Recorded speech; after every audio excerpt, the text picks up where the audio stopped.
So to start this vlog, I'm actually going to draw attention to something that not a lot of people talk about with Magic Mountain, and that's how good the food is. So right here I have an acai bowl, and our acai bowls, typically what you think of when you think of theme park food. No, they're not.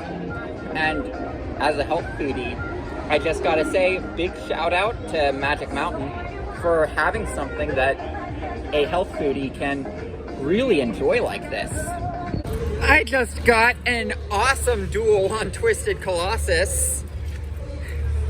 I mean, yeah, sure, they're only running 2 trains, so the duels, you're not getting any double duels, but on the second time around, the train dueled the other train, and like, it was amazing to see that high five in its full glory. The high five, the stall, the inversions with airtime hills under them. Like, it was glorious to see that in its full potential with the dueling. Now granted, we're not talking like dueling dragons close, where it's literally you're staring at a see-through of feet, but it's still really epic to get an actual duel like that. So it is now nighttime here at Magic Mountain. So I'm gonna get some night rides on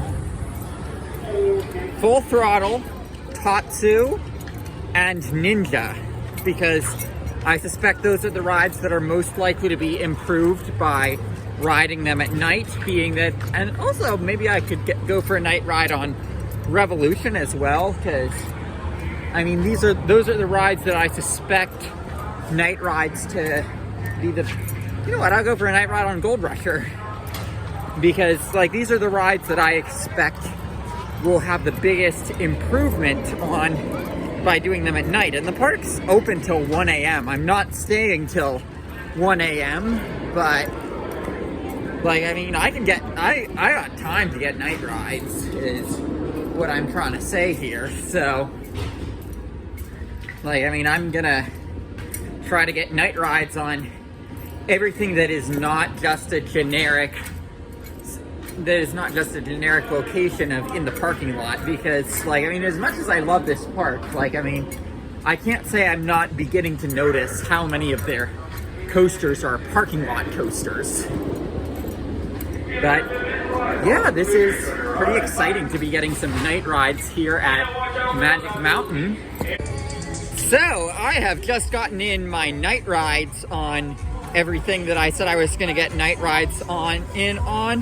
Plus I got some night rides in on X2, because of course, and on X2 the fire effects were on, so that was awesome to see those fire effects were on.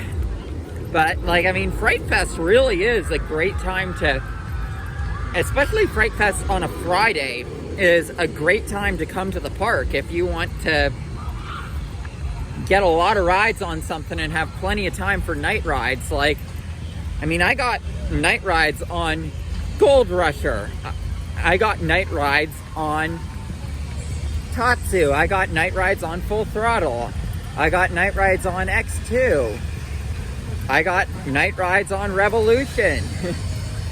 Like, I mean, quite honestly, on a Friday, if you came to the park, like, it's not like I've never been here before, so I don't need to get everything at night, but quite honestly, you can conquer all of the adult coasters at night. Get night rides as your first.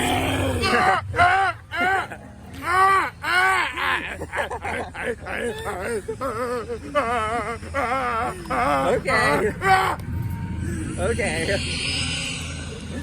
You know, I was a scare actor last year, so they're doing their jobs.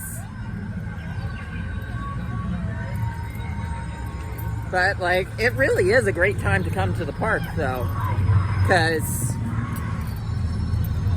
of the fact that, you know, I was just gonna say it, at Tatsu there was mist that you were flying over, like flying over the park at night with all that mist. It's really something. Gold Rusher. I also got a night ride on Ninja. That's right. But on Gold Rusher, like there were, like the trees get pretty close to that. So that gives, yeah, you too. So that gives a good night ride.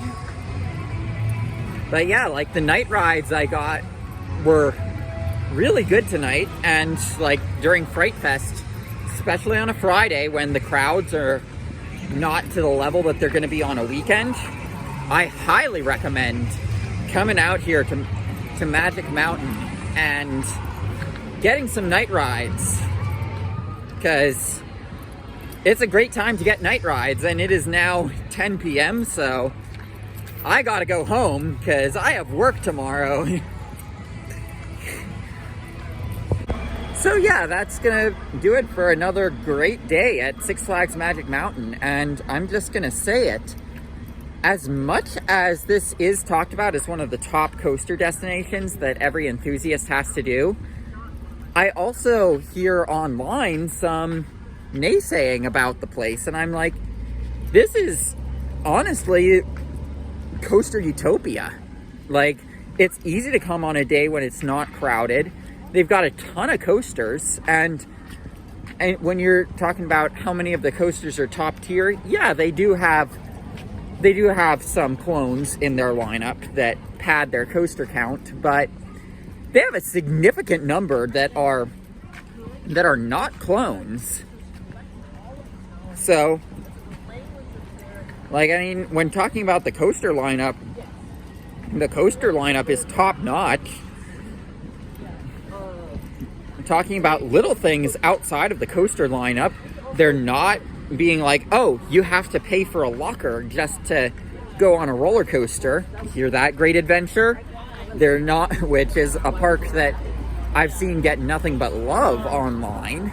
And they're also going above and beyond to, like, they're just going above and beyond to make the guest experience from, like, the employees. Like, I see rides have must put stuff in a locker signs that Celine probably put up, and the employees are just like, yeah, we're not doing that. So, like, that's just going above and beyond for the guest experience. And also, like I mentioned at the beginning of the video, like, having options for a health foodie. Like, how many parks actually can claim that? So, yeah. Like, I've got nothing but good things to say about Magic Mountain. And if you have not been here, like, you need to get here. This should be your #1 bucket list park.